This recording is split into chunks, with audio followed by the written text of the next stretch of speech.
નમસ્કાર, good morning ગુજરાતમાં હું હિતાંશ આપનું સ્વાગત કરું છું અને મારી સાથે છે હર્ષદીપભાઈ. દર્શકો, આપણે રોજ સવારે ઉઠીએ, તમે 15 કે 20 વર્ષ પહેલાંની કલ્પના કરો તો ત્યારે તમને ક્યાંક બેકગ્રાઉન્ડની અંદર સરસ મજાના પ્રભાતિયા સંભળાતા હોય કે કોઈક ગીત સંભળાતું હોય, પરંતુ અત્યારે આપણે ઉઠતા વેત આપણે 8 ઇંચનું એક યંત્ર જેને આપણે મોબાઈલ કહીએ છીએ એ શોધીએ છીએ અને એના ઉપર કાં આપણે સ્નૂઝ બટન દબાવીએ અથવા તો અલાર્મ ઓફ કરતા હોઈએ છીએ. આ એક મોબાઈલના આવવાના લીધે કેટલા બધા આપણી આસપાસના યંત્રો હતા જે ગાયબ થઈ ગયા, તમે કલ્પના કરજો. આ બધા જ વિશે આજે આપણે વાત કરવાના છીએ. આજે આપણી સાથે ટેકનોલોજી એક્સપર્ટ અને જર્નાલિસ્ટ કેવલભાઈ ઉમરેટિયા દૂરદર્શનના સ્ટુડિયોમાં ઉપસ્થિત છે. કેવલભાઈ, ખૂબ ખૂબ સ્વાગત છે આપનું. ધન્યવાદ. કેવલભાઈ, સાવ જેમ સાદી ભાષામાં કહીએ ને તો આ ઘણા બધા યંત્રોને ગળી ગયો એવો આ મોબાઈલ છે. બિલકુલ. આમ જુઓ ને તો બહુ ફાયદાકારક પણ છે અને હાનિકારક પણ છે, પણ એનો ઉપયોગ કઈ રીતના કરવો એ આજે તમારે અમારા દર્શકોને શેર કરવાનું છે. એટલે આમ જુઓ તો અત્યારે આ ટેકનોલોજીના યુગની અંદર રોટી કપડાં મકાન પછીની સૌથી મહત્વની જરૂરિયાત હોય ને તો આ છે. તો અત્યારે ટેકનોલોજીથી અપડેટ રહેવું ખૂબ જરૂર રહેતી હોય, તો ત્યારે કઈ કઈ બાબતોમાં એકદમ લેટેસ્ટ ટેકનોલોજી આપણે જાણવી હોય, કઈ કઈ વસ્તુઓ એવી ટિપ્સ હોઈ શકે કે જે તે ડે ટુ ડે યુઝમાં આપણે વાપરી શકીએ? સૌથી પહેલાં તો તમે કીધું એમ કે બેંકથી લઈને સ્કૂલ, બુકિંગ બધું જ આ ફોનમાં આવી ગયું છે. એટલે ફોન આમ જોઈએ તો એક જીવન જરૂરિયાતની વસ્તુ બની ગયું છે. તો હવે અત્યારે ટેકનોલોજીના ઉપયોગમાં સૌથી ધ્યાન રાખવા જેવી બાબત બે છે. એક તો જે એઆઈ નામનો ચમત્કાર થઈ રહ્યો છે તેનાથી સતત અપડેટ રહેવું જરૂરી છે. એટલા માટે જરૂરી છે કે એઆઈ ટેકનોલોજી સાથે સીધો સંબંધ ધરાવે છે અને સાયબર ક્રાઇમના જે કિસ્સાઓ વધી રહ્યા છે તેમાં સૌથી મોટો ફાળો અત્યારે એઆઈનો છે. બરાબર છે. તો દાખલા તરીકે હાલમાં જ હું મારા વતન સૌરાષ્ટ્રમાં હતો, ત્યાં મેં જોયું કે ત્યાં જે ઓછું ભણેલા લોકો છે તેઓ એના ફોનમાં દાખલા તરીકે ફેસબુક, વોટ્સએપ અને યુટ્યુબમાં એ લોકો એવું માને છે કે આમાં જે આવે એ બધું સનાતન સત્ય છે. એવું ખોટું માનવા તૈયાર જ નથી. હાલમાં જ મહાકુંભમાં જે એઆઈ જનરેટેડ વિડીયો આવ્યા કે એલન મસ્ક દુકાન ઉપર ઊભા છે, ટ્રમ્પ સ્નાન કરી રહ્યા છે, તો એ લોકો બધા એવું જ માને છે કે આ તો સાચું છે. તમે એમની સામે દલીલ કરો કે ના ખોટું છે તે માનવા તૈયાર નથી. એટલે સૌથી પહેલાં તો એ અવેરનેસની જરૂર છે કે સાચું શું અને ખોટું શું. કારણ કે એઆઈના આગમન પછી સાચા અને ખોટા વચ્ચે એની જે ભેદરેખા હતી એ સાવ ભૂસાઈ ગઈ છે. એટલે સૌથી પહેલી ધ્યાન રાખવા જેવી અત્યારે બાબત એ છે કે સોશિયલ મીડિયા ઉપર કે ઇન્ટરનેટ ઉપર જે વસ્તુ આવે છે બધી સાચી નથી. એમાંથી 60% ખોટું છે, માત્ર 40% જ સાચું છે. અને આના કારણે સૌથી વધારે ભોગ ગામડામાં રહેતા લોકો બની રહ્યા છે. કારણ કે એમને આ એઆઈ શું છે એ ખબર જ નથી. એમને એ નથી ખબર કે ચેટ જીપીટીમાં તમે કમાન્ડ આપશો તો એ તમારા માટે એક ફોટો બનાવી નાખશે જે એકદમ સરસ હશે. તમે એમ જોયા જ હશે સોશિયલ મીડિયા ઉપર કે સલમાન ખાન અને ઐશ્વર્યા રાયના લગ્ન થયા હોય તેવા ફોટો લોકો મૂકે છે. તો એ જનરેટેડ છે. હવે એ લોકોને આમ આપણે કહીએ ને એમની પાસેથી અપેક્ષા જ ના રહી શકીએ કે એ વિચારી શકે કે એઆઈથી આવું બધું થઈ શકે. હવે ગામડાનો ખેડૂત છે જે પાણી વાળે છે ખેતરના છેડે, એ ફોનમાં યુટ્યુબ ખોલે અથવા તો ફેસબુક ખોલે, એ તો સાચું જ માનવાનો છો કે આમાં જે આવે છે બધું સાચું છે. બિલકુલ જી. કેવલભાઈ, આપ કઈ રીતે જુઓ છો આ ટેકનોલોજીમાં આવેલા હરણફાળ ગતિને? જેમ કે આપણે વાત કરીએ તો આજથી 20 વર્ષ પહેલાં ડોમેસ્ટિક લેબર જે કામ કરતા હોય, ઘર કચરા પોતાથી જોડાયેલા હોય, એ વ્યવસાયોમાં કોઈની પાસે એમના ઘરે લેન્ડલાઇન નહોતા. અત્યારે ખિસ્સામાં ફોન બધા પાસે આવી ગયા છે. તો શું ટેકનોલોજીનું અચાનક બધા માટે સુલભ થવું એ ક્યાંય પ્રોબ્લેમેટિક છે એવું આપ કહેવા માંગો છો? ના, બિલકુલ ટેકનોલોજીનું એવું તો નથી. ટેકનોલોજીનું જે સુલભ થવું તેનાથી જેમ શરૂઆતમાં તમે કહ્યું તેમ જેટલો લાભ છે તેની સામે નુકસાન છે. કોઈ પણ વસ્તુના બે પાસા હોય છે, એક ફાયદાકારક અને બીજું નુકસાનકારક.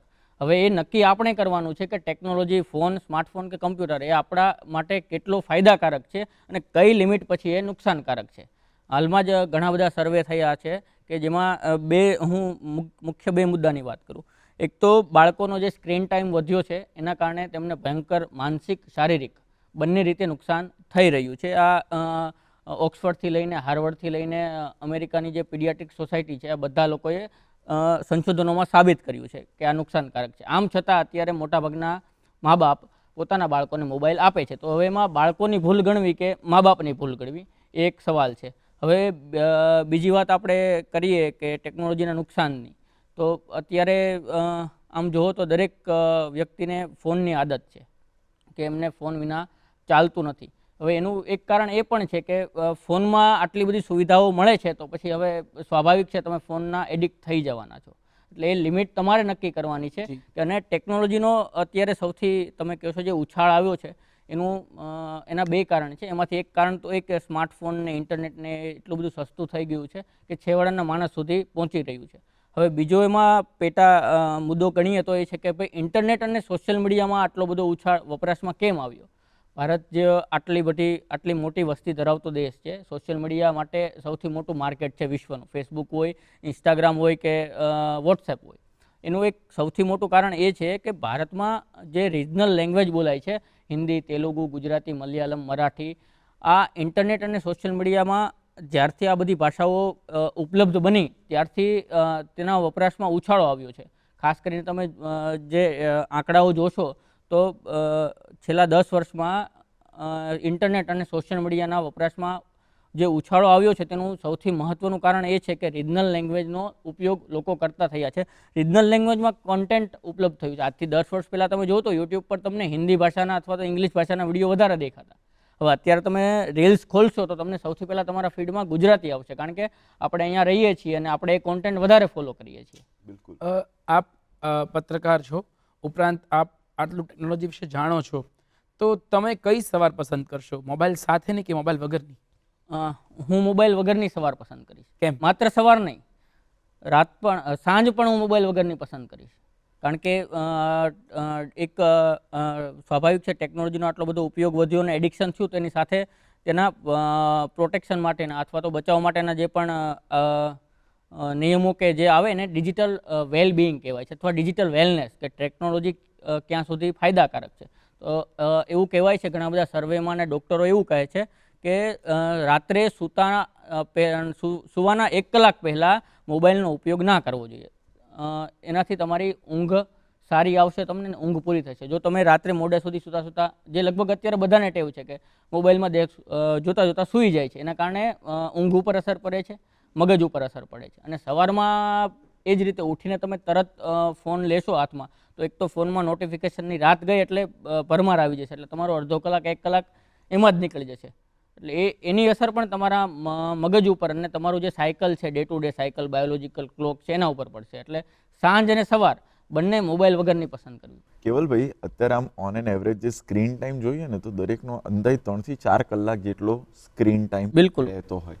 હવે આની અંદર એવું થયું કે આ સર્ફિંગની અંદર એક જગ્યાએથી બીજેથી ત્રીજે આવું બહુ સ્વાભાવિક ક્રમમાં જવાતું હોય, પરંતુ આપણે વધારે ફોકસલી જો કામ કરવું હોય તો એવી કઈ એપ્લિકેશન્સ છે કે જે આપણે આપણા મોબાઈલની અંદર વાપરીએ ને તો એનો ઉપયોગ જે આપણને ખૂબ ઉપયોગી હોઈ શકે. જેમ કે ઉદાહરણ તરીકે એક કેલેન્ડર છે, ટાસ્ક નોટ છે, ટુ ડુ લિસ્ટ છે, ઓફિસની અંદર વર્ક કરતા હોય તો એના માટેની અથવા સ્ટુડન્ટ્સ માટે.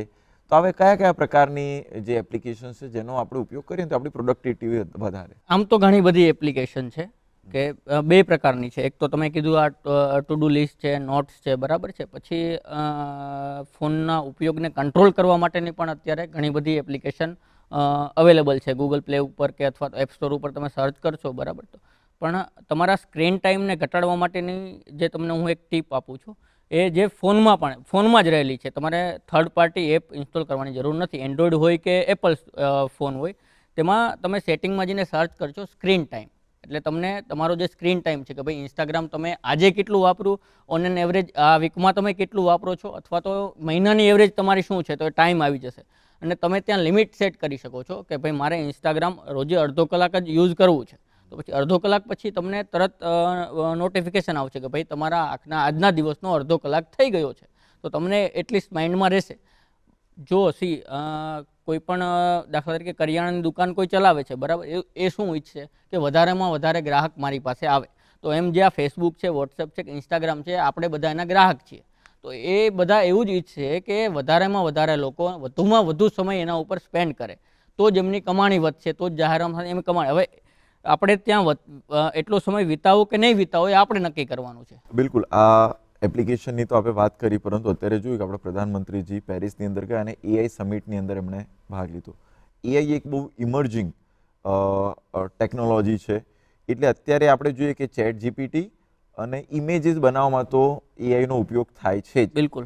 પરંતુ એવી બીજા કયા કયા આગળ જતા એવી સંભાવનાઓ દેખાય છે કે ત્યાં પણ એઆઈનો ઉપયોગ જે સામાન્ય લોકો, કોમન લોકો એનો ઉપયોગ કરીને પોતાના કામને સરળ બનાવી શકે? 2022માં ચેટ જીપીટી આવ્યું છે, બરાબર છે. 2022માં ચેટ જીપીટી આવ્યું ત્યારે એટલી બધી હોહા કે હોબાળો ના થયો, કારણ કે કોઈને ખબર નહોતી. 1 વર્ષ પછી 2023માં કોમન પીપલ, સામાન્ય લોકોના હાથમાં ચેટ જીપીટી આવી કે ભાઈ આવી કોઈ વસ્તુ છે. અને ચેટ જીપીટી પણ ત્યારે એના સ્ટાર્ટિંગ ફેઝમાં હતું, એટલે એટલું બધું પેલું. અત્યારે તો ચેટ જીપીટી 4o કે જેનું જે લેટેસ્ટ છે અને મિની એ પણ આવી ગયું છે. તો હવે ચેટ જીપીટી આમ જોઈએ ને તો પેલો અલાદીન સિરિયલમાં પેલો જીન આવતો કે તમે એની પાસે જે માંગો એ થઈ જાય. ચેટ જીપીટી બિલકુલ એ જ છે. તમે માત્ર કમાન્ડ નાખો કે ભાઈ ઇમેજ બનાવી છે તો તમને ઇમેજ બનાવી આપશે. તમે એમ કહો છો મારા માટે કવિતા લખો, એ પણ ગુજરાતીમાં, કે ભાઈ મારે મારી ગર્લફ્રેન્ડને પ્રપોઝ કરવી છે, તે તમને સરસ કવિતા લખીને આપશે. એમાં પણ તમે એમને કહેશો કે મારે આ શબ્દનો ઉપયોગ કરવો છે, તો એ શબ્દનો ઉપયોગ કરીને જ સરસ મજાની કવિતા, લવ લેટર પણ લખી આપશે. પછી અત્યારે જનરલી સોશિયલ મીડિયા ઉપર અથવા તો લિંક્ડઇન ઉપર એવી ઘણી બધી પોસ્ટ છે કે કોઈ કંપનીના સીઈઓ, મેનેજર એવી પોસ્ટ કરતા હોય છે કે લોકો રિઝ્યુમ પણ ચેટ જીપીટી પાસે બનાવે છે ને એ મોકલે છે. ડિઝાઇન આપવું હોય તો પણ ચેટ જીપીટી પાસે બનાવીને મોકલે છે. એટલે લગભગ એક પણ એવું ક્ષેત્ર બાકી છે. અને હવે અત્યારે જેટલી પણ આઈટી કંપની છે જે વેબસાઇટ્સ બનાવે છે અથવા તો એપ્લિકેશન બનાવે છે, એમાં ચેટ જીપીટી અથવા તો એઆઈ ચેટબોટ ઇન્ટિગ્રેટ કરીને જ આપે છે. અને મોટાભાગે અત્યારે સૌથી મોટી ક્રાંતિ તો એ આવી છે generative AI. Chat GPT basically generative AI છે.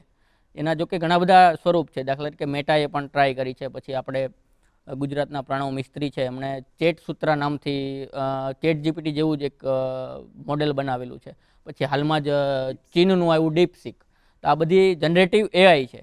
તો હવે તમામ લોકો જે અત્યારે આપણે કસ્ટમર કેરનું સેક્ટર છે, તેમાં તમે એરટેલની વેબસાઇટ ઉપર જશો તો ત્યાં તમને પોપઅપ આવશે કે અમારા કસ્ટમર કેર સાથે વાત કરો, જ્યાં તમારા સવાલના જવાબ મળશે.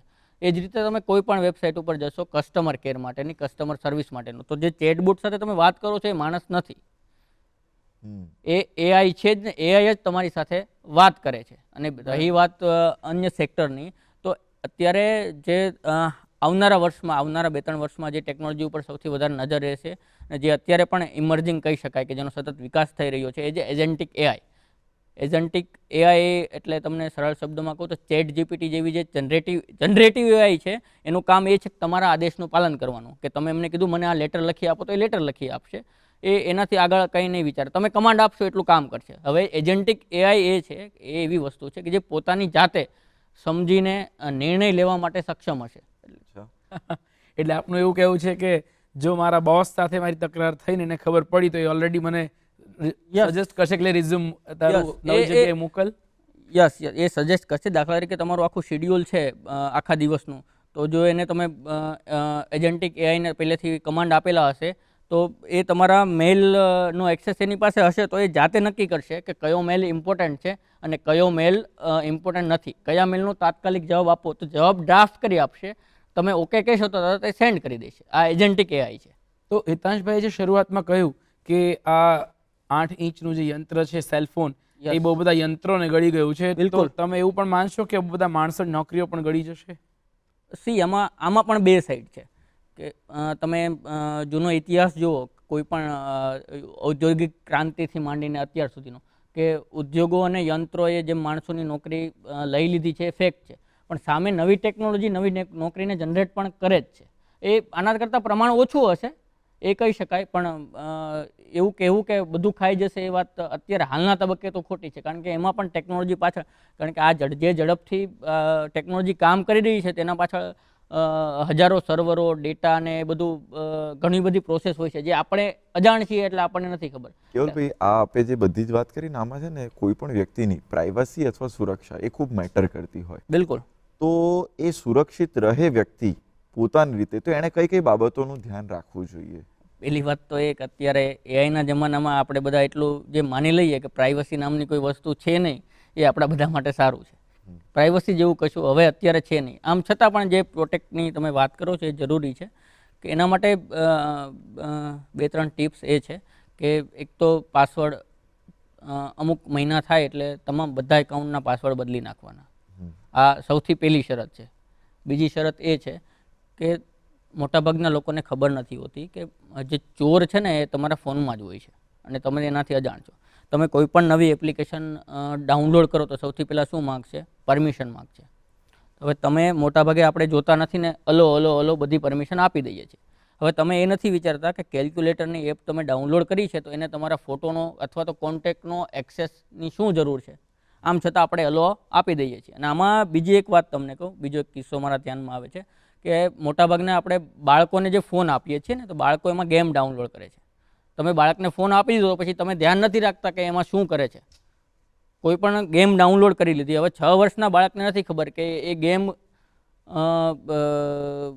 ઓથેન્ટિક છે કે નહીં, કારણ કે અત્યારે એપ સ્ટોર ઉપર અને પ્લે સ્ટોર ઉપર લાખોની સંખ્યામાં સ્કેમ માટેની એપ્લિકેશનો બધી ઉપલબ્ધ છે જે સ્કેમર દ્વારા અપલોડ કરવામાં આવે છે. હવે એ બાળકે કોઈ ગેમ ડાઉનલોડ કરી અને એણે તમારા એસએમએસનો એક્સેસ માંગ્યો અને બાળક તો અલો જ આપશે કારણ કે એને ગેમ રમવાની ઉતાવળ છે.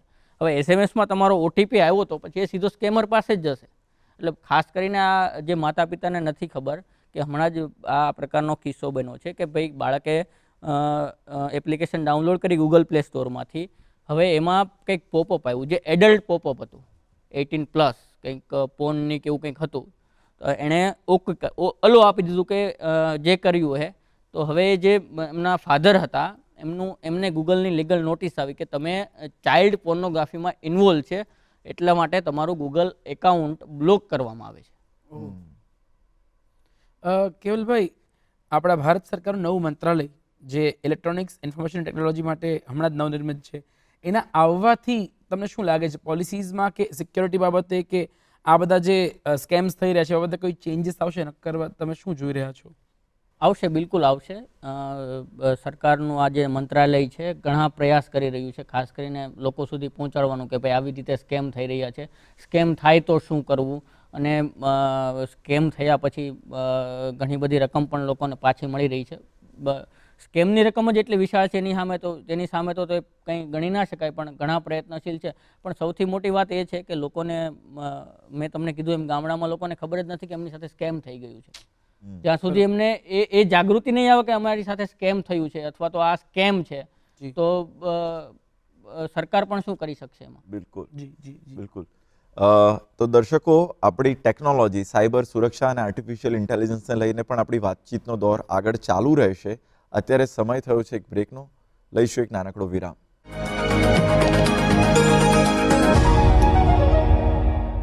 વિરામ બાદ ફરી એક વખત આપ સૌનું સ્વાગત છે ગુડ મોર્નિંગ ગુજરાતમાં. મિત્રો, આપણે વાત કરી રહ્યા છીએ કેવલભાઈ સાથે, જ્યાં અલગ અલગ ટેકનોલોજી અને આઈટી એન્ડ એઆઈને વિષયક વાતો ચાલી રહી છે. પણ આપણે જઈએ સુરત અને જાણીએ કે આ ટેકનોલોજીથી દૂર કલાની કોઈ વ્યક્તિ હોય જે નાના નાના સ્કલ્પચર્સ બનાવી રહી હોય અને એ પણ આપણા સેના અને યુદ્ધની યાદગીરી જોડાઈ રહેલી હોય, એવા જો સ્કલ્પચર્સ હોય તો એ અહેવાલ વિશે વધારે જાણીએ.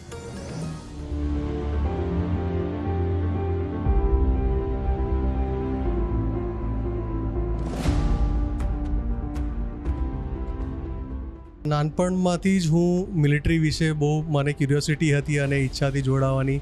મેં 2 વર્ષ એનસીસી બી કર્યું.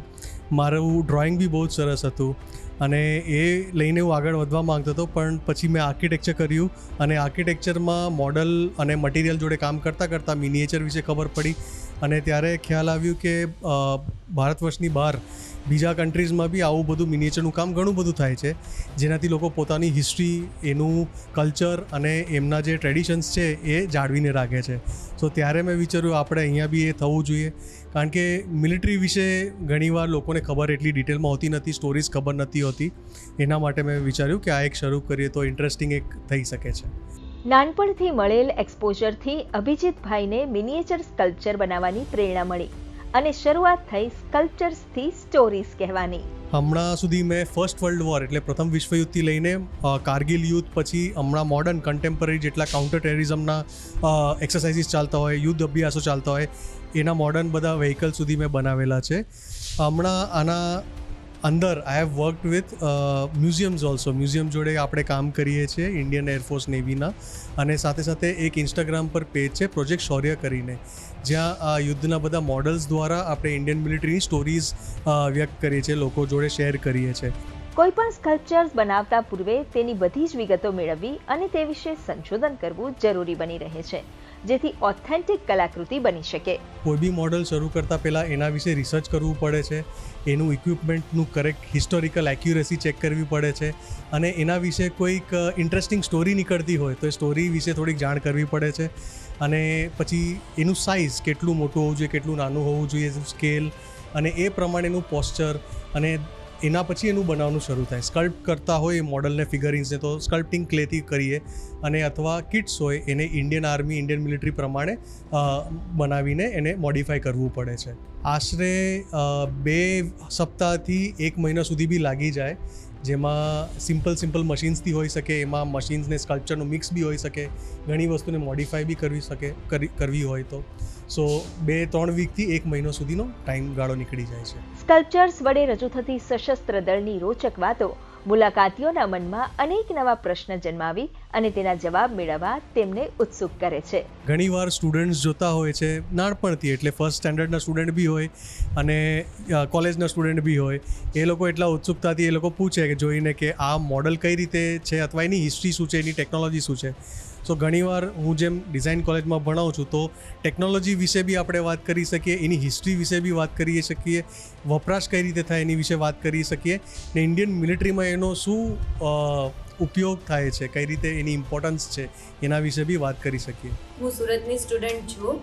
મને મિનિએચર બધા મિલિટરીના ઓબ્જેક્ટ મોડલ જોઈને એકદમ આમ સારું ફીલ થયું. મને એનાથી હિસ્ટ્રી ને બધું જાણવા મળ્યું છે, અને એ જોઈને આમ મને એવું બી થયું કે હા, જો આપણે હિસ્ટ્રીમાં થોડું આગળ સુધી જઈ શકીએ છીએ, જેના લીધેથી આપણને બહુ સારી આગળ જઈને જાણકારી બી મળી શકે છે, અને આપણને ખબર પડે કે આપણે શું હજુ આગળ કરી શકીએ. બહુ સરસ કામ હતું, અને આગળ મને પણ એવું છે કે હું પણ એને બનાવું, મેં પણ હજુ વધારે જાણવાની કોશિશ કરું એને હિસ્ટ્રી પણ બહુ ફાયદા છે કે હું પણ આગળ હજુ ડિટેલમાં જઈને એને કરી શકું.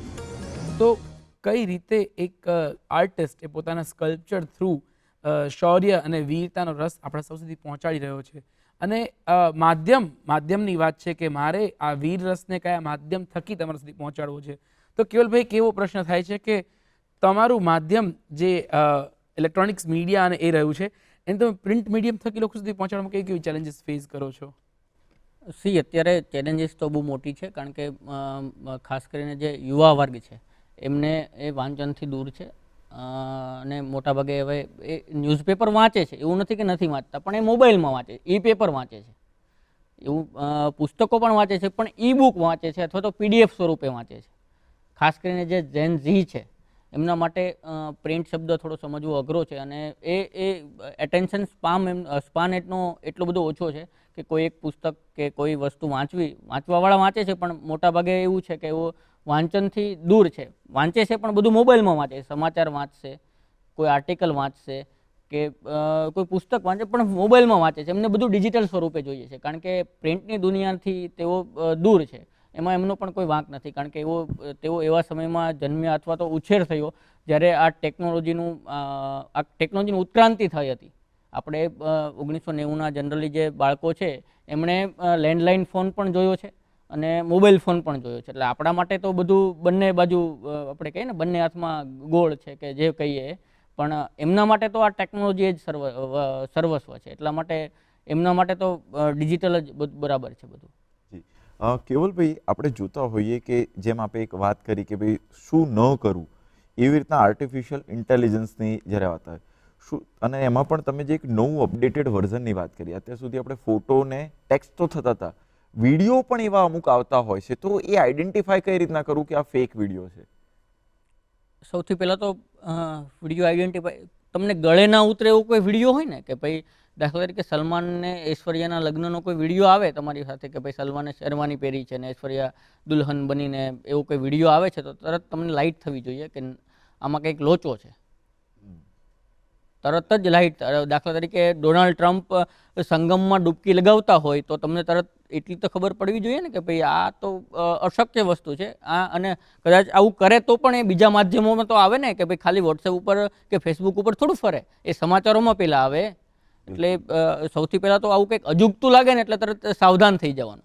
અને બીજી કે આવું કંઈ વિડીયો કોઈ આવે છે, બરાબર છે, દાખલા તરીકે એઆઈના વિડીયોથી સ્કેમ કઈ રીતે થાય એનું બીજું ઉદાહરણ આપું.